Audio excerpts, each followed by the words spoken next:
Welcome to Project Quiver, a father-daughter journey across the globe to capture the artistry and spirit of the world's finest traditional bow carvers.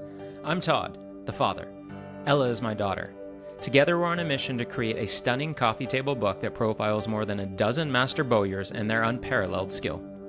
For each chapter, we travel to the bowyer's workshop, carve a bow under his guidance, photograph his woodcraft in detail, and share his story here on the Salish Wolf Podcast. The book is called Quiver, The Art of Life Through Bowcraft.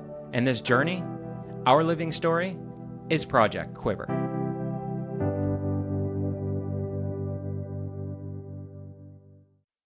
How are you doing, man? I'm good, dude. Yeah, I just finished up the last work trip of the year. Got home on Friday, and I was up in DC, and then I got home Friday, and this weekend's been great. It's been really chill. Spent a lot of time outside. You know, we had about 2 weeks of a cold front out here in North Carolina, and now all of a sudden it warmed up again. So it was nice to get outside for a little bit. How about you? Nice. Good. I just arrived in Canada about 2 days ago, so it's definitely cold here for me. But I'm adjusting. Yeah, you're probably the tannest dude up there right now. Possibly, yeah.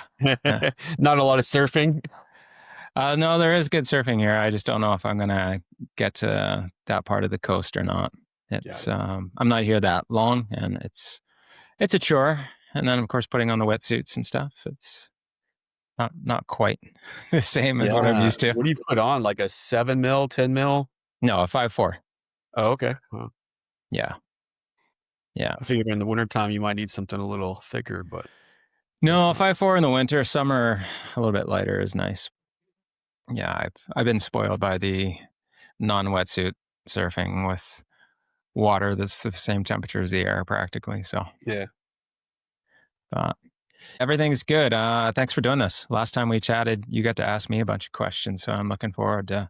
I know, dude. I'm rarely asking on this.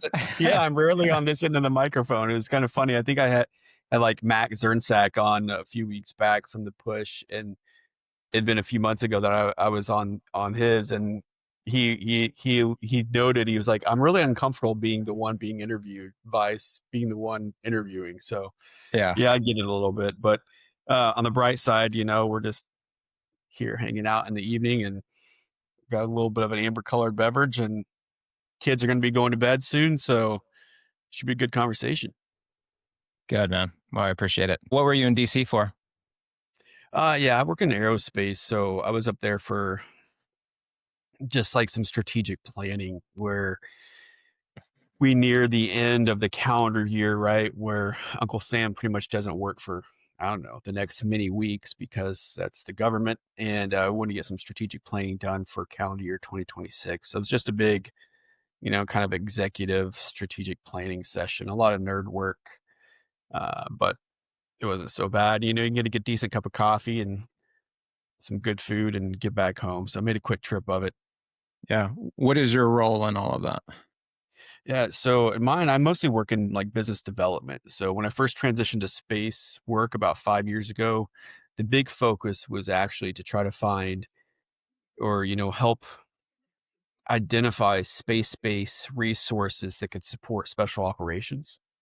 And when I transitioned out of government from there into the private sector, it's been widely around the domain of like business development and being a good liaison officer between industry and government. So when the government says, hey, this thing really sucks for us, I try to go find a solution and see if we can bring it to fruition. Wow. How long have you been doing that? Space stuff for about 5 years. Before that, I spent most of my adult life working in the intelligence sector. Wow. So that was military and government kind of combined there for a while. And I guess that in part or in total explains why you've lived in so many places. Yeah. To my children's chagrin, now that we're out here in Eastern North Carolina, you know, this is the longest we've lived any place. We've been here for 3.5 years. And they're just like, we're going to graduate from here. We're not moving. And I like 6 or 8 months ago, I almost got the itch a little bit. I was like, oh, we're used to moving every 2 or 3 years. And they're just like, even my wife, who's much smarter than I am, she's like, why are you thinking about like us relocating? Like, what do we need? You know, you work remotely. Why would we need? I was like, for like the last 20 years, we've just done that. So Wow. Where have there's a you little lived? bit of a wake up. Yeah. Where have you lived? So I grew up in the Midwest in Missouri, and so I was out in California, and then I lived in Germany for a couple of years, lived in Florida, then Virginia, then Italy, then back to the States. We went to Florida, we went back up to Virginia, then went to Belgium, then went to North Carolina, and then went to Colorado, and now we're back to North Carolina. Wow. That's crazy. So that was the intelligence work that took you to Europe as well? Right. Yeah. So when I was still in uniform in the Marine Corps, I was in Germany for the last 2 years or so, just shy of 2 years, about 20 months or so of my tour out there. So I was mostly covering Africa issues as an intel type, mostly focused on sub-Saharan Africa. And then I actually met my wife in an airport when I was living in Germany, in Stuttgart, Germany. So she had just finished her undergrad, and she was just a pretty girl lying behind me, and I happened to introduce myself, and then lo and behold, we were on the same flight and everything. So, yeah, now we're married with 2 kids, and yeah. So, and then later was Italy. We were in Italy for 3 years and really enjoyed our tour there. Also focused mostly using that be kind of a base of operations to work on African topics, and then later in Belgium, I worked for the NATO Special Operations School and was a faculty and the associate dean out there at the Special Operations Schoolhouse. Wow. That's crazy. And your wife, is she from Germany? She's not. She's third generation Italian, so she really loved our time in Italy, but she's American. Her folks were Navy medical officers, so she grew up kind of a military brat.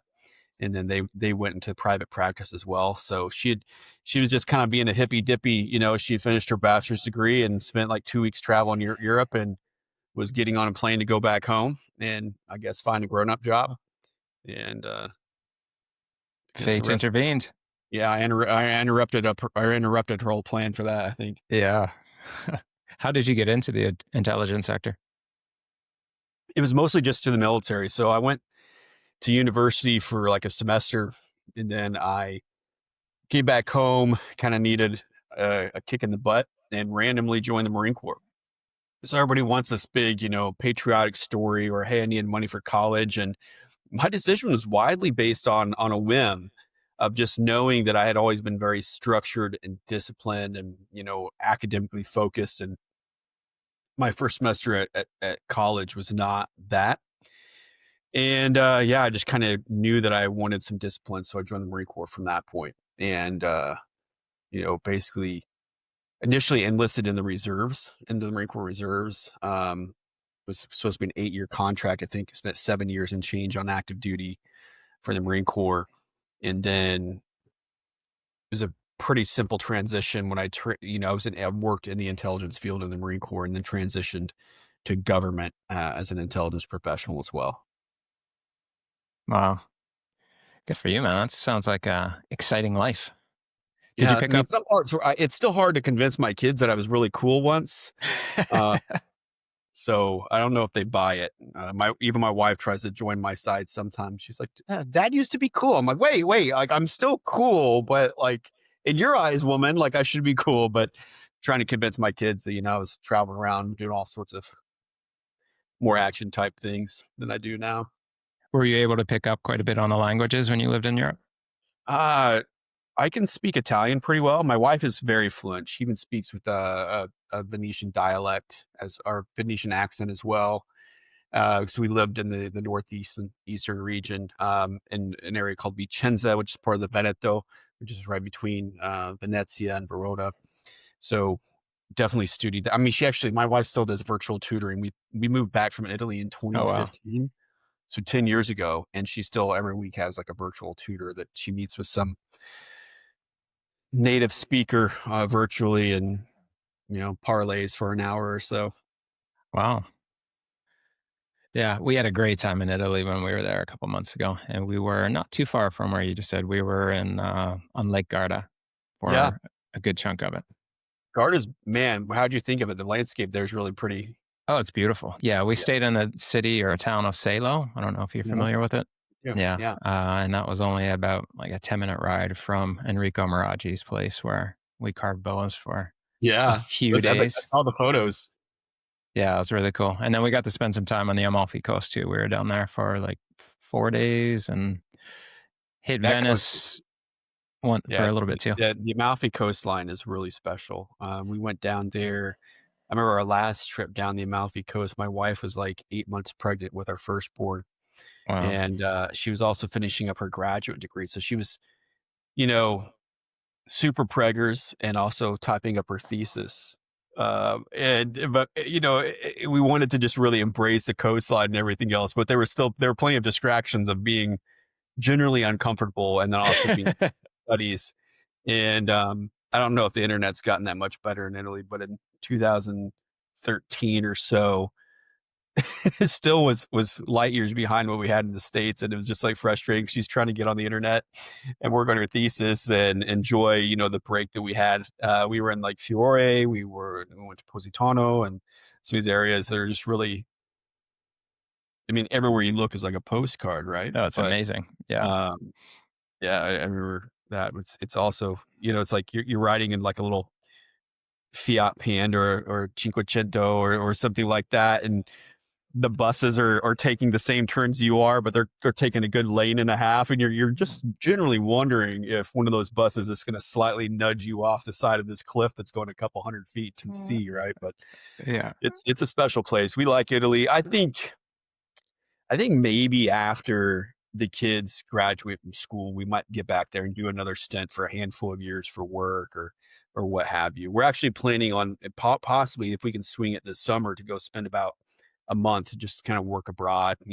Carmi, my wife, and the boys will widely be on vacation, but I'll use it as an excuse to work abroad and get some stuff done out there. But as long as I see the three littles, my wife, who's I call the little two because she's a whopping 5 foot tall, but the three hobbits in the household, if they're happy and flourishing, I'm good. I'm really happy. How old are your kids? 10 and 12, Boys, girls? both boys. Yep, Yeah. both boys. So they're a few years younger than yours, right? Like you're My son's 12 okay. and my daughter's 15. Got it. Yeah. Yeah, it's a great age. I mean, everybody's like, "Oh, it's a great age," regardless of what age you say, really. But They're all great. every Yeah. year, I'm just stoked. I mean, 3 weeks ago, my youngest, who's not really the one that's drawn to hunting, I picked him up from school, and then we had to get haircuts. And by the time we got done with that, there was only about 50 minutes of legal shooting light left. And I said, "Hey, bud, do you want to run by my buddy Mathew that lives down the road? He's got a little tiny 7-acre plot." I said, "You want to go sit in a tree stand for a little bit? It's a really pretty evening." I said, "The worst case, we just sit there and hang out." He's like, "Really?" And I was wearing like Crocs, right? Like I was not prepared to like go to the woods. But I did have a rifle in the back of my rig, and um, sitting in a one person stand and trying to use a longbow with your 10-year-old is not not really Yeah. a recipe for success. And sure enough, man, he spotted the deer as they came out first, and we ended up getting 2 does back to back Wow. that evening. And he helped me. We got them all loaded up, and it was just totally unexpected. It was a whim. By the time we got out there, we probably had about 40 minutes of legal shooting light left, but we just went out and decided to hang out, and it was awesome. And I just love that because, again, while he's not as into hunting as the eldest, he just likes he's content with being outside and having celebration. He's very like, he wears his emotions on his sleeve, and if I'm excited, he's excited. And as he noted this spring after we went pig hunting in Florida, and he shot his first animal, and he was like, "Dad, I really like hunting with you, but I don't think I want to shoot anything anymore." He goes, "Is that okay?" I was like, "Buddy, like, I don't care if we're playing chess, basket weaving, playing in the sprinkler. If we're outside and we're doing something together, man, like I can never be disappointed." And I think he reciprocated that this fall when he still went out there with me, and we got a couple of deer, and he was just like, "Dad, I'm just happy that you're so stoked right now," and it was really cool. Oh, that's incredible. Is that how you get all your meat? Probably 90% of our meat's wild game, and we live on the Neuse River out here in eastern North Carolina, so we do get a lot of fish as well. Man, I grew up in inland, so saltwater fishing's widely been foreign to me, unless it's on some bottom fishing group float or something like that. But I've been fortunate to have some great neighbors out here that are studious fishermen and been lived out here for 40, 50 years and are great at fishing the brackish water out here. And so that's helped, I guess, shorten the learning curve a little bit. But deer, bear, turkey, sometimes some waterfowl, definitely some small game we consume here, and then supplement with fish as well. But man, I also like bacon, so we've got a good butcher that's about 40 minutes from here that you can get some good pasture raised bacon as well if we need something like that. And then through the farmers market and stuff like that too, we can also get whole chickens for typically cheaper than when you can get a whole organic chicken from the grocery store. So if we get a hankering for that, that's usually my wife and kids that are like, can we have some chicken? But I happily throw it on the grill, and that's the way we do it. Where in North Carolina are you? It's a little town called New Bern. So it's about 30 miles upriver from the Neuse River. So this whole like tri-river area just north of here, the Pamlico River goes into the Pamlico Sound to the Atlantic. We're on the Neuse. And so the Neuse River goes out through Morehead City, enters the Atlantic, and then 2 hours south of here in Wilmington is where the Cape Fear River exit and go into the Atlantic. So we're kind of in that middle of the 3 big rivers that go through the state and into the Atlantic. Does that put you pretty close to the coast? Yeah, 30 miles upriver. Yeah, so it's probably a 50-minute drive to the beach, but as a crow flies, about 30 miles. Yeah. And how did you end up there? I think we had this conversation a little bit during COVID, because you also did a bit of a transition during COVID. Yeah. But I was working for the government, and I was in kind of a senior director role working for the special operations community. And when Uncle Sam said, you have to get vaccinated, I then kind of just got tired of the government telling me what I had to do. So that's when I made the shift to the private sector and allowed me to have geographic freedom to work from home. And Good we were for you, living in man. Colorado Springs at the time, which I love the West so much. I love the mountains. I love topography. But Colorado is also getting Californicated pretty quickly with the drug use and the homeless population and things of that nature. Not to sound insensitive, but it wasn't necessarily a spot where I wanted to raise the littles. And so we knew that we liked North Carolina because we lived here previously. We lived in the central part of the state. I particularly really enjoy Appalachia, but my wife likes the coast. She grew up on the beach in Northeast Florida. So if she's with sand and sunshine, she's happier. And if she's happier, I get more attention. So we settled on the coastal side of the state. Wise move. Yeah, man, when I came out here to look at houses, I actually stopped at like bait shops, and I was like, hey, how's the hunting and fishing out here? And they all assured me that it was a good spot, and it has not disappointed so far. So do you bow hunt a lot? Yeah, man. Yeah. I've bow hunted since I think I was 14 when I picked up a compound bow.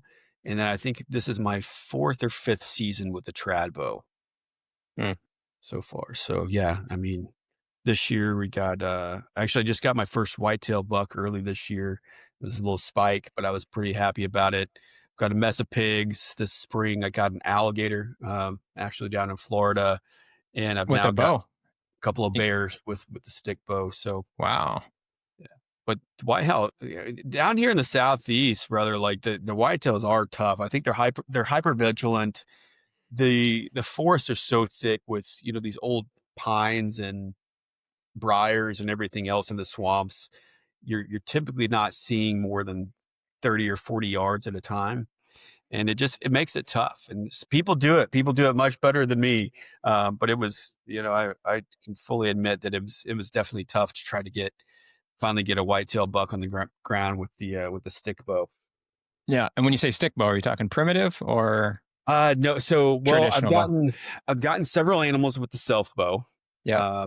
And I know there's some folks in there that are really purists when they say traditional or primitive. So primitive. The bow itself is, my self bows are all like one single piece of wood, whether it's hickory, pecan, osage, something like that. I've spent the last couple of years mostly hunting with a hickory bow and an osage bow that I made, but with a modern string, so like Fast Flight or Yeah, of course. something like that. And then I use on the self bows, a lot of times I'm using wood arrows, but on my recurve or my I've got a Orion, a Rhino Orion longbow on the wall back here. I'll shoot carbons. I'll shoot Safari Tough carbons out of those. So shoot traditional, but not necessarily primitive. I'm not flint napping my own heads and Yeah, of course. and doing all that. And I know I want to say that I'm using primitive tools, but I know there's a few folks on the interwebs with really serious keyboards that like to, police words and all that. Primitive keyboards, I'm sure. Yeah. What did you do with the alligator? Yeah, man. So kept all the meat, and we've fried up alligator tail and all that stuff at fish fries and things of that nature. And then I also believe in, like, I think, like blessings begat blessings. If you share your bounty, that's a good thing, and you're a good steward of the sport. So I've got some friends that have that let me hunt other place and things of that nature. So I certainly have shared some, whether it's alligator or other meat, with them. And then the hide is actually at the taxidermist. I've got the hide just getting tanned. And I've got an artist friend from basically like a Teton leather company. I'm not sure if you heard of them, but they do exceptional leather work. And Francesca Ritchie runs that joint, and she's like a master leathersmith. I'll check them out. But what I really want to do is collaborate with her. When I say collaborate, is just basically tell her kind of generally what I want and let her have her own artistic vision and get it framed and kind of hung back as a backdrop on the wall, just the hide itself. So instead of getting some big full body, gnarly thing, is actually have kind of the hide and make, allow Francesca to do some sort of artistic touch to it. But it takes longer than getting a mammal back. I mean, I think the guy needed like 18 plus months to get it done. Wow. How big was the alligator? 8 feet. Okay. So not a giant, but it was pretty cool. And my 10-year-old was with me for that too. So that was really pretty cool. And where's the kill spot for your bow hunting, I presume? Yeah. I was using, I think for that hunt, I was using a Black Widow recurve, Black Widow PSA. And it was funny when we were actually out there pig hunting, and I told the guy that I've hunted with, there's an outfitter called Triple M Outfitters. They're out of Melbourne, Florida, and I've pig hunted down there. Both my boys got their first pigs down there, hunting with them and everything else. And it's, free range, pigs, hunting pigs in ag country. But in Florida, to hunt on public waterways, you've got to do a draw for your alligator tag each year. On public land, there's landowner tags, and you don't have to draw. So we were hunting public land, or private land, where, there's cattle and irrigation canals and things of that nature. And we were actually looking for another pig, and one of these ponds that was for water and cattle and things of that nature, we glassed it up and saw there was a good sized alligator on the shoreline. And when I was going to get ready to go try to stalk in on it, the guy that I was hunting with, his name is Matt Cates, and he was like, try to shoot it in the eye if you can. And I kind of looked around. I was like, do you see what I'm shooting, man? Like, or I was like, maybe he just really had a lot of faith and confidence in my marksmanship recurve. But I was like, yeah, I'm going to shoot a marble at, 20 yards or something, which, that's floating in the water or, crawling on the shore or something like that. But he was like, well, if you can shoot it behind the head, like in the soft spot of the neck and angled up towards the brain cavity, he was like, that'd be great. Or, if you can see a little bit underneath the armpit where the lung is below the armored part, that's also lethal. So I ended up shooting it. It was actually a great shot, man. I crawled into this pond, and it was in the top weeds and cattails and such. And I was like, man, I'm right here where this gator was. Like, it's either in the water or it's kind of in this tall brush with me, which was not, my favorite feeling of the world or my best observation. And actually he just kind of came up about 15, 18 yards away in this pond, kind of floated up. And I was able to be pretty stealthy in my draw and release that arrow and got him kind of right in the soft spot of that neck. with a wood arrow with a, just a double or a 2-bladed ace broadhead.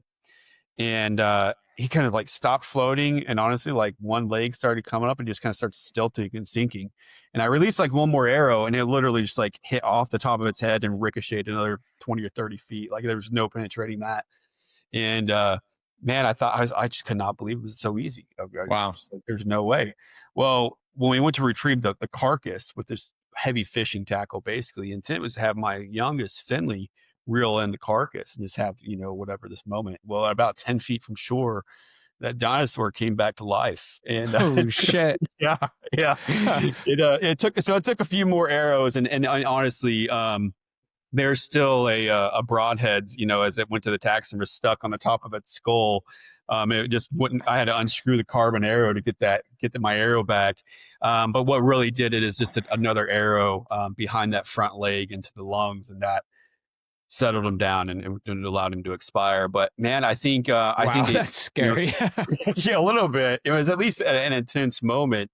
But what it was, I think that when the arrow went through, it clipped that vertebrae in the neck, and I don't think it obviously didn't paralyze it, but I think it just shell shocked him a little bit, and he might have actually expired had we not hooked him, within the first 30 minutes or whatever of being under the water. But it definitely was not expired when we got him close to shore. So yeah, got a little Western for a minute. How aggressive are the gators? I think generally, honestly, down there, anytime I've been down, even when I used to go down to Florida and kayak fish and things of that nature, for the most part, alligators are just more afraid of you than anything else. I remember I was fishing in like the Guana Lake and Guana River down near St. Augustine, Florida, in like a 10, 12-foot kayak. And there are a lot of like 4 to 5 foot gators down there that typically they're not doing anything. And they might pop up and they get curious, but I think they're honestly just curious because they're trying to snag one of your big speckled trout off your line instead of actually like trying to mess with you at all. I did have a humbling moment when I was down there. I think it was called like Rainbow River Run or something like that. A real pretty spring-fed river that goes through Ocala National Forest.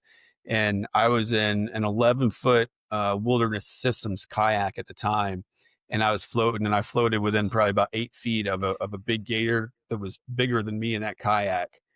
And that was a little more humbling, and it's still not aggressive, nothing. I mean, this thing was just like statue still, but you also kind of realize that if that thing really wanted to, there's just like, I don't know how anybody ever survives like a gator attack or a grizzly attack. Having seen both now, I'm like, how is that even possible? But wow.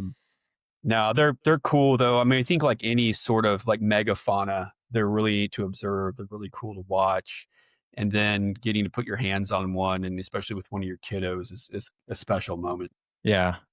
Yeah, I surf in crocodile country, so they allegedly are a lot more aggressive.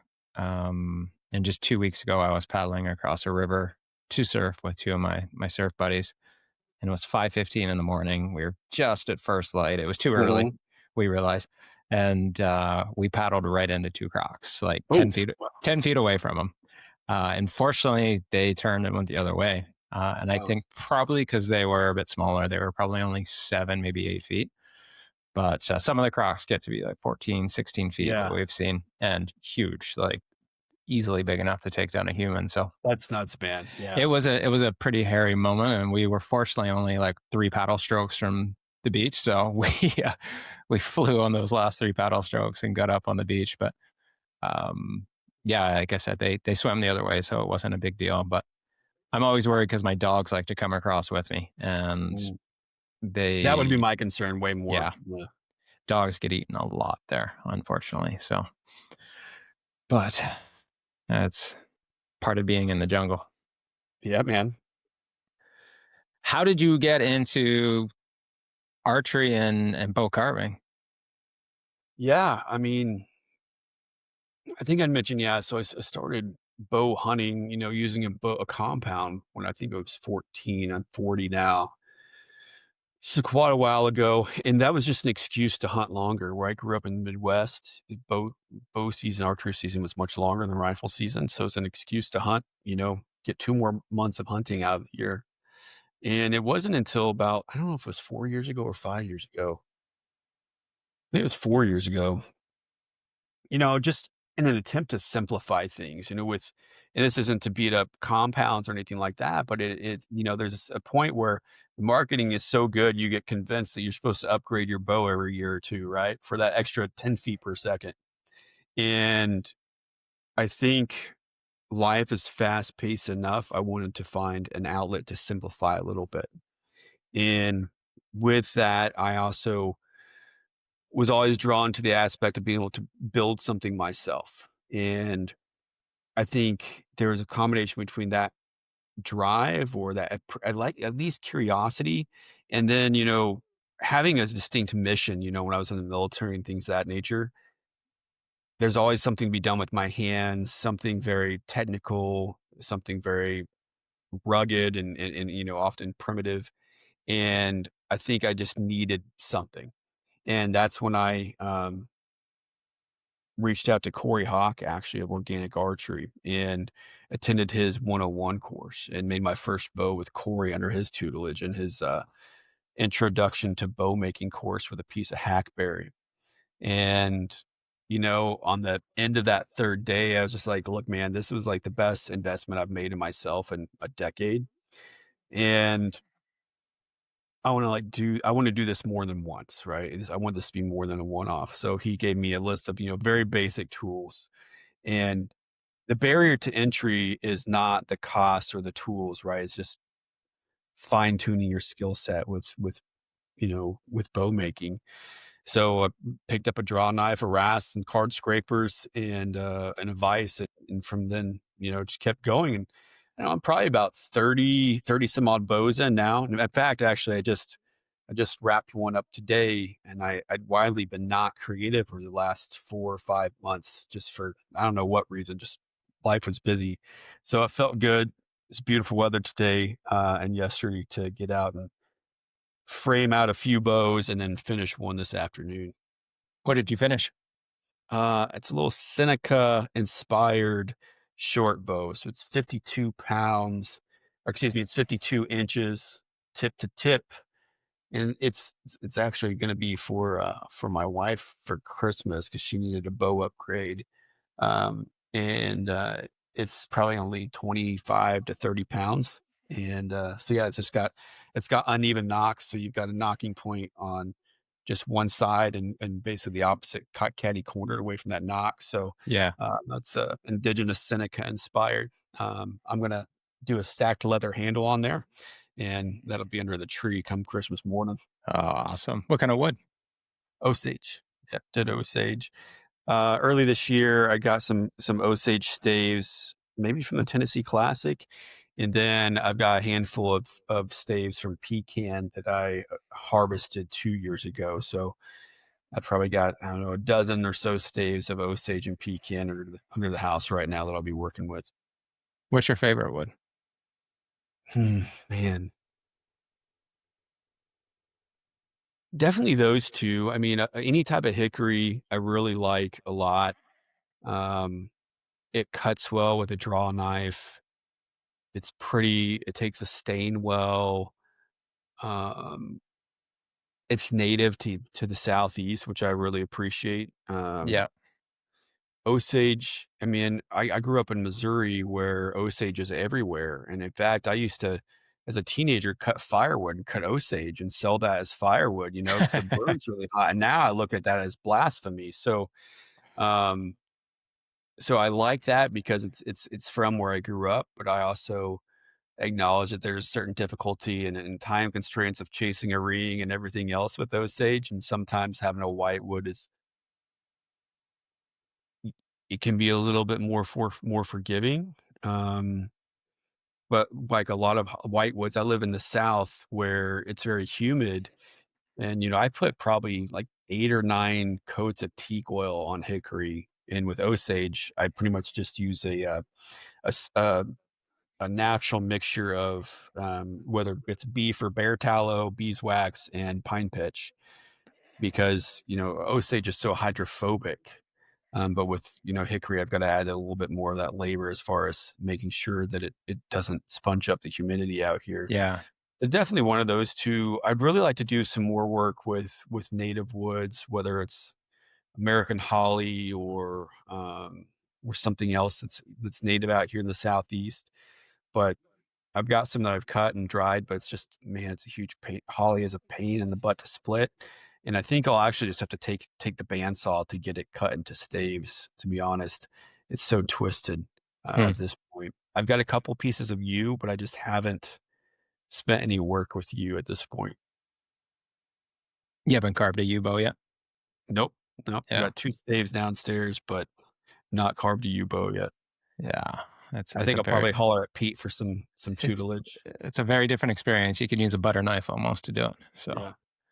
no, it's really beautiful to carve. But with hickory, do you ever chase a ring, or you don't I bother? do. Yeah, I mean, but you don't have to, but a lot of times I will, just because it probably is just gonna help make that back a little bit more durable if it's all one solid ring, and that Yeah. might just be intuition speaking and not science, but a lot of times I will. Yeah. But I also appreciate the fact I don't really have to. Um, I really wanna make a nice eastern red cedar bow, with juniper at some point, and I've cut some, but knowing that I need to send you back it and things of that nature is just putting that time aside to work with it. But I Yeah. made a couple of small kids bows and, just kind of for fun, like a bush bow, and it carves beautifully. It's gorgeous and it's super zippy. Yeah. But if I put, anything with any weight on it, I want to send you back it. Yeah. Do you know Chuck Loeffler? Well, I know he's the man when it comes to Eastern Red Yeah. Cedar, but I Yeah. don't know him personally, no. The bow I carved with him, the Cineback Juniper, it is an incredible bow. It shoots so well. I love it. And I was surprised by it. It was my first Cineback bow, my first Juniper bow, Yeah. and it was surprisingly pretty painless to make. Of course, I was doing it with Chuck there under his Yeah. tutelage, but we actually, because the Sinew needs time to dry, and I was only there for 4 days, we had to ship it back to my workshop in Canada Hmm. before it had been tillered. And so I tillered one of his bows to get the experience. And then when the Sinew was dry here in Canada, I tillered it, and it was beautiful, beautiful to tiller. It was didn't take much work at all, and man, I love that bow. Shoots really well. I was gonna say, I've heard they're really snappy too. Yeah, yeah. Well, that's, I mean, he uses those to set flight records, which is Wild. Yeah, pretty because I cool. think he's been getting like 200 plus feet per second on some of his juniper bows. Yeah, probably. Yeah. So, Then I was just at Pete's a couple hours ago checking out some of his new creations, and oh man, that guy's such an artist. He's man, I've not spent much time really at all in that Pacific Northwest. So you, part of United States or Canada. And I think that I'd be really amazed at all those you creations that Pete does, because there yeah. are very few people that I can see, at least through the interwebs, that have the wizardry that he has with a piece of yew and makes such a beautiful bow. Well, you should come do one of. I mean, he's doing bow carving workshops now, Yeah, that's in what I intimate heard. setting. And he's got a beautiful his old carving shack, because he's kind of converted it. Well, it was a cabin, then he converted into his carving studio, and Isn't now it's a he like cabin again. a He's landscaper or yeah. environmental engineer or something like that, right? He does landscaping. He does all his own woodworking, Mhm. like really rugged, rustic, large kind of stuff. So if he's building someone's deck, he's milling all his own wood for it. His place is gorgeous. He loves bonsais, and so he has like 100 bonsai trees. And Wow. it is so beautiful. You walk on this winding path up a kind of a grassy hillside under the Douglas fir to his carving studio, and you just pass some dozens of bonsai trees that are on these slabs of rock. That some of them are many, many, many centuries old, and they're just these That's little, wild. like, 2 to 4 foot high tall trees. It's really crazy. Yeah, he's such an artisan. Yeah. So yeah, he just finished, I mean, speaking what he does with yew. So when I was there, we carved a yew reflexed flat bow. No, actually, we didn't reflex it, but it has a belly ridge, tip to tip. this beautiful belly ridge. And then this one that he just did now, he had a belly ridge, and then it's kind of hard to explain, but then he carved the belly ridge down. So instead of coming up into one peak, it comes up to two separate peaks and then goes down into like this belly valley. And so, and that little belly valley is only like the width of maybe a pencil eraser. And that runs tip to tip on the bow. And it's just like the artistry is incredible. No kidding. It's so Like beautiful. he is. I mean, he's a fine artist. Yeah. And then even the tip overlays he did, he stacked, I believe it was water buffalo horn with ram horn. And so he's got the white and black in the same tip overlay. Just like, just all the stuff that he does. It's so gorgeous, and it shoots well. Yeah, I'm just happy that when I can make a bow that looks kind of pretty and shoots well. And folks that you've had, as part of Project Quiver are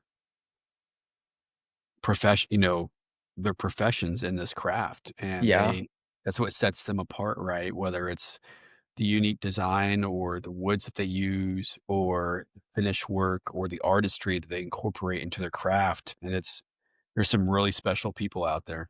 Yeah. I've been so lucky to be able to study under so many of them and spend time with them. And tell you, when I came back to my workshop and saw my collection of like 15 bows that I had made in the previous year, I was pretty gutted. I was like, oh my God, these things, I need to put them back in the workshop and do some changes to them.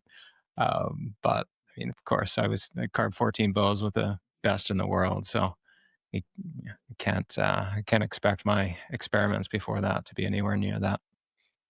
But that's special though, man. I'm stoked for you. Yeah, me too. Yeah, it was awesome. How did you like start the podcast? What was your inspiration for that? Man, I had no plan. It was kind of like joining the military. I had no plan to do it. Yeah. I'm just full of bad decisions, I guess. No, I've been super blessed, man. I've got a buddy, his name's Zach Hansen. He hosts the Okayest Trapper podcast.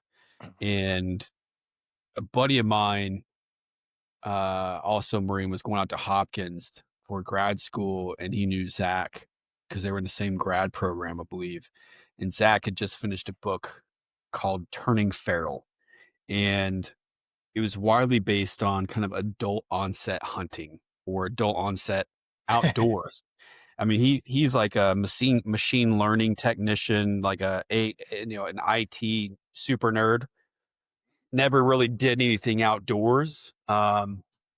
He was, pretty fit dude. Did some, I think he does jujitsu as well.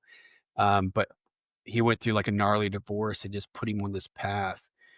And he buys this like off-grid cabin in Idaho and dives into it hard. And anyway, Zach and I had become friends, and he joked at one point and was like, "Hey, you ought to do a traditional archery podcast." And I was like, "Well, for one, I think that we've got plenty. There's some really great ones out there that I subscribe and listen to." I was like, "But look, man, I'm a kind of a greenhorn when it comes down to it. We've got true subject matter experts out there that need their time on the radio waves, and that's what I would love, like to see." And he ends up introducing me to Eric Clark, the guy that founded and runs the OKS podcast network, and the kind of the cornerstone of that is the OKS Hunter. And a lot of their stuff was founded on, just celebrating everybody's hunt. It doesn't have to be a 170-inch whitetail. It can be a 12-year-old's first deer, or a grown man's spike that he felt great about because he was able to knock the rust off a little bit, whatever it is, right? And I really appreciate that. But after kind of a three-way call with those guys, they're like, "All right, well, so you're gonna do this podcast?" And I was like, "No, like, I mean, you know me, Todd, like I travel about 50% of the time, and life is busy enough, right? We're dads and everything else. And I also just never really considered having a creative outlet or consider myself a creative. But somehow they guilted me into it. And Eric was, he basically said, "Well, if you did a podcast, what would you do? Like, just if you did it just for you." I said, "Well, I really want to hear the stories of the makers and the artisans." And that's what I want to hear. I don't want to hear a bunch of talk about gear and tech and things of that nature. And that, I mean, that's fine because people want to know it, but there are podcasts widely centered around those topics, right? Like let's find the stories of the makers. And that's not just bowyers, that's blacksmiths and leathersmiths and fine artists and musicians and things of that nature. But art and craftsmanship that bring us either one into a deeply rooted tradition or into the out of doors. And a lot of times those things are not mutually exclusive, right? And he was like, all right, man, I'll send you like a microphone and I'll do all the editing for you. You just have conversations with people you want to have conversations with. And at that point, it sounded like fun. I was like, yeah, it's an excuse to talk to people who are way cooler than me. And now I don't know, I think I'm maybe a year and a half into it and darn near 80 episodes, I think. And it's evolved a lot. Met some really tremendous people along the way. We've been able to do a lot of fellowship and stewardship in the outdoors and support veterans groups and kids groups and all that stuff. And I'm still talking to people who are way cooler than me. That's awesome. I'm glad you get to do it. And it's a great resource for everyone who's interested in primitive archery, traditional archery. So thank you. Thanks. I know I think it's a way we came across, well, at least one of our bowyers. You're probably right. Parrot? Yeah. Yeah. Yeah. Yeah, that was a great experience visiting him. He's such a humble guy, so modest. And it's so funny because people don't like realize that he was pretty like bad dude. I don't mean like bad. Well, he was not good. I mean, like he was kind of a badass back in the day, right? And he was an MMA national champion, amateur national champion in Sweden. Just he is cool as a cucumber. And he's got a big heart. He's a very skilled bowyer. I love his outdoor stuff.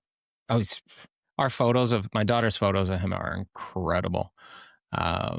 Like they went out into the woods and he always has his rucksack on with all the tools that he needs. And so he was starting a fire with just, flint starting it. And my daughter was getting all these amazing photos with him in this forest. Everything's green, the light coming through the leaves. It's so beautiful. So all the photos we got of him, I'm just looking back and I'm going, wow, these are incredible. And I love his style. He works with the lagom style. And when I first chatted with him, he's like, we'll make a lagom sapling bow. I honestly thought lagom was some type of Swedish wood. And I was like, all right, whatever that is, I'll make one of those. And then I got there and I found out what lagom was, which just means not too much, not too little. And that really kind of just exemplifies what his bowcraft is. He doesn't do the Wayland Olive type of absolutely stunning bow with every detail and not a single tool mark. He just builds bows for himself. And some of them look pretty rustic. Some of them are more refined, but ultimately he's just making bows for himself and they're gorgeous. Like it's a really different style than what a lot of people are doing. And we made a beautiful sapling bow and it shoots well, looks good. It's really happy with it. I love it. I love the purity of it. I think Corey says something similar, but it doesn't sound as pretty, but like everything a bow needs and nothing that it does not. Right. Exactly. And it does sound better when it's in Swedish. Lagom. One word says it all. Yeah. Yeah, man, you've got a great collection of folks you've been able to encounter and have some experiential immersion with fantastic bowyers. And I have an appreciation for it. I share that with you. I have an appreciation for the different styles, whether it's tremendously artistic or exquisite, like a Pete or a Wayland, or something that is historically accurate replicas and things of nature, like what Corey does, or something that to me sounds very near and dear to my heart is I want something that, looks pretty good, but can help me put down a big critter when I need to. And I think we need all of them in this space. Yeah. We need all of those different types of artisans and perspectives and styles in this place, in this space. Yeah, they're so unique. And I just got back to Canada a couple of days ago. I had not even seen most of my bows since I carved them because they all got shipped here. And Mm. so just yesterday, cleared off the dining room table and I put all 14 bows out just so I could look Dude. at them all and just kind of become reacquainted. And they're so unique, every single one of them, so different, so beautiful. But I was just like, wow, this is incredible. Like to see the signature basically of Mm. each artisan and the type of style that they use and the material. And yeah, it's so cool. Just gorgeous. And I know I'm not supposed to be asking the questions Oh, because you can ask whatever you want, man.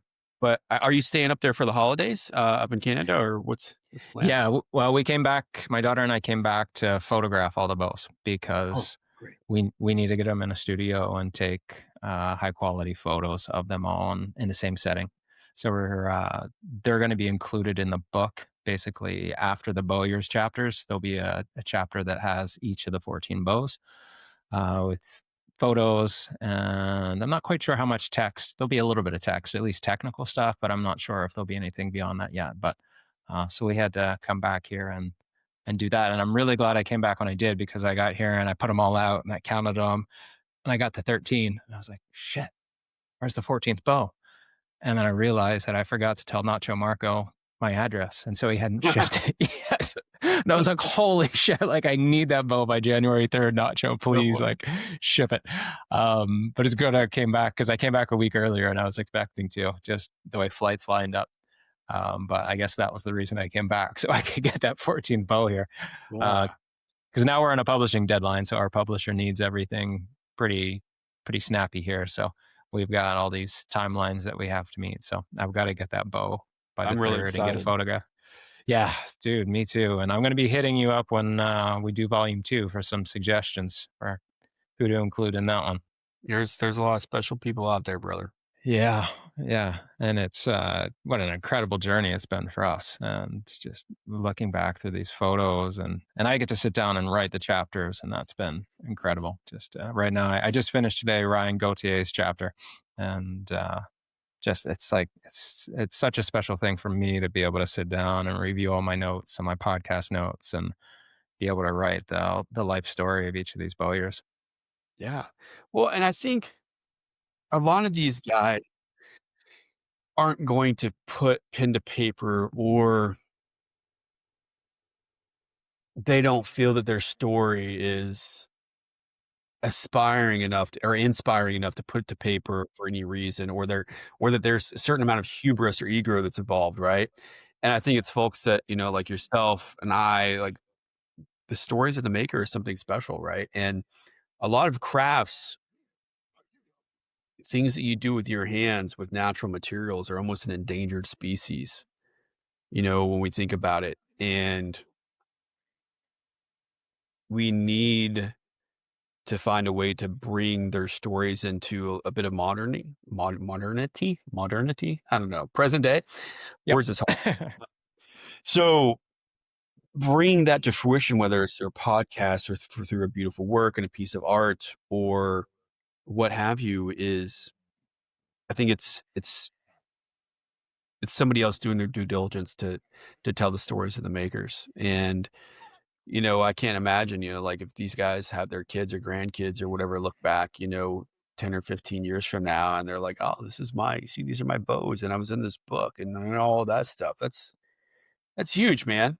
Um, the Yeah. rest, the interwebs are full of bikini babes and CrossFit dudes carrying around bows and getting all the accolades. I think these guys need to get the attention that's and the respect and that is warranted. And it's also just a great platform for people like, oh man, these guys are doing this. These are masters of the craft. Maybe I can reach out to them and get some tutelage, mentorship, or what have you, because let's face it, like there's not a local bowyer anymore, right? Or a Fletcher or a blacksmith in our villages anymore nowadays, right? So, for the most part, so understanding these stories are out there, um, gives people an opportunity to be inspired, and I think that's something special. Absolutely. And that's one of the biggest motivations I had for creating this project and being able to visit with each of them and just see how humble they all are and also how eager they are to share their knowledge and experience. And without Yeah. exception, everyone was so generous, spending 3, 4, 5 days with me and my daughter, teaching us to carve in their style and their ways, and opening up their quiver of bows for us to take photos. And Yeah. my daughter taking them off for their personal photo shots. And a lot of these guys don't sit in front of cameras, and so Yeah. it's even just to be able to do that. They're like, "Well, you want to take a photo of me?" But Right. yeah, it was. And so that was a lot of it for me. And then I really wanted the book to be a celebration of them and their art of life, not just their art of bowcraft, but I really wanted to capture their art of living through the medium of traditional archery. And so there's some I pretty cool stories. Yeah, I think it's important to highlight it, or at least to acknowledge that it's a little old meets new with this too, right? So in the grand scheme of things, as far as years with bow making, yourself, being the new, and also in the arts, and your daughter who is certainly younger, right? Yeah. And she's already skilled beyond her years in photography, and you guys are bringing the new with the old, right? And to help carry the torch of some of these stories too. Yeah. So I think that the merging of the mediums, the art mediums, is important to acknowledge, but also kind of that generational gap that are around with some of these bowyers, right? From their wiser, they're in the wiser years of age, or of life, and all the way, to your teenage daughter being part of this. It's pretty magical. Yeah, it has been every step of the way. That's why we're thinking about a volume 2 already, but we Super. have to get the first one out there first. But we're excited for it. That's for sure. So what's next on the horizon for you? Man, I'm stoked about the holidays. I've got a couple days of work left, and then we've got about 10 days or so off with the fam, which Nice. is always welcomed. I've got a few days of hunting season left. I'll see if I can get out there. At the very least, the kiddos and I will probably all get out with our self bows. They've all got self bows too. So we'll go out and do some small game hunting. And I'd like to get another bow or two built over Christmas break, just for therapeutic purposes, probably, the feel goods. And in January, my eldest and my father-in-law and I are going to go on a late season rifle elk hunt. And that's really just, my father-in-law was only introduced to hunting and really generally the out of doors about 5 or 6 years ago, through me. And um, every other year or so, he wants to go do a bit of an adventure, and we try to lower that barrier to entry. And this year, he wanted to bring my eldest, Waylon, with us. So it's I don't even have a tag, actually. So it's just for those two guys. I'm just kind of helping babysit a little bit, and that should be really good. Um, if I can swing it in the spring, my buddy Sam Curtis of Polite But Dangerous Tools, knife maker, bladesmith, we're trying to go to Alaska for a spring bear hunt. Wow. He'll probably carry his 300 Win Mag, and I'll carry a recurve, or a longbow. But I'm hoping to do that. We also want to do some filming of it. I've done a couple of, the kind of like the good old boy filming of deer hunts and pig hunts or whatever in the past. But I in October, I went and I did this bear hunt in southern Arizona with the aid of hounds. And I wanted to tell the story of another old tradition, which is houndsmen, right? And hunting with hounds. And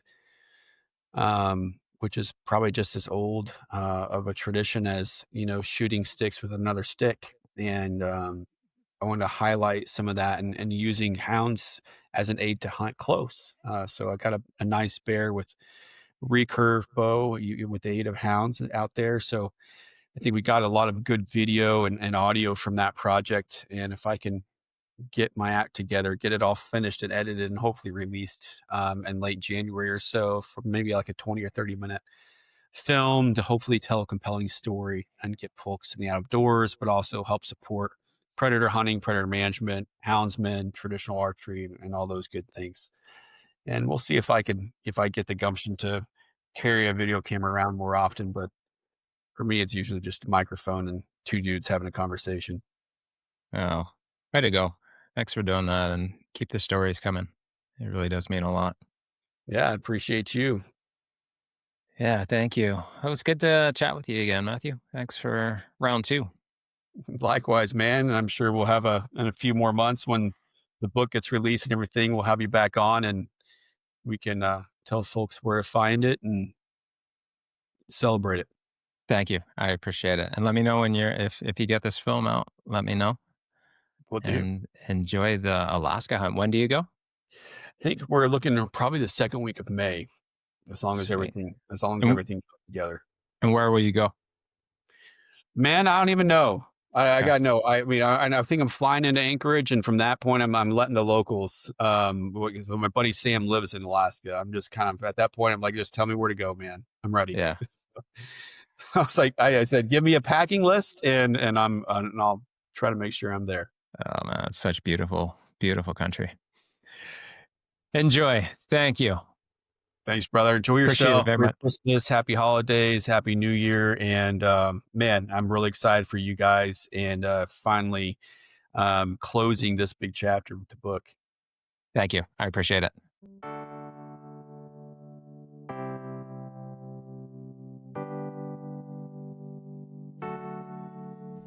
Thanks for listening to Project Quiver on Salish Wolf. Follow our journey on Instagram at Project Quiver as we seek out the world's most extraordinary traditional bowyers, and join our newsletter at projectquiver.com. Our coffee table book, Quiver, The Art of Life Through Bowcraft, arrives in 2026. We are honored to share with you the beauty, history, and magic of traditional archery.